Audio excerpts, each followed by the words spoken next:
বাংলার আকাশে গত কয়েকদিন ধরে চলছে রোদেলে দুপুর আর মেঘ বৃষ্টির লুকোচুরি।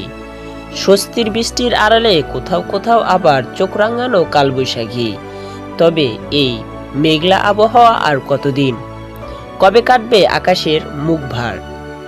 আবহাওয়া অধিদপ্তরের সর্বশেষ তথ্যের ভিত্তিতে আমাদের কাছে থাকা বিস্তারিত আপডেট নিয়ে জানাবো আমাদের এই প্রতিবেদনে।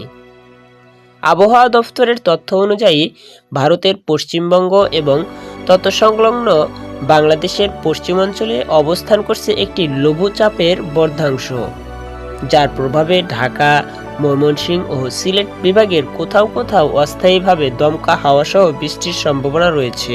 বিশেষ করে সিলেট ও ময়মনসিংহ অঞ্চলে মাঝারি থেকে ভারী বর্ষণ হতে পারে।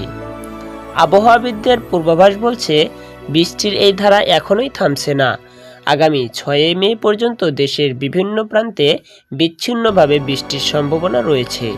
তবে 7 মে থেকে আকাশের মেঘ কাটতে শুরু করবে এবং রোদ তার স্বরূপে ফিরবে, অর্থাৎ আগামী 48 থেকে 72 ঘন্টার মধ্যে আকাশ মূলত মেঘমুক্ত হওয়ার সম্ভাবনা প্রবল।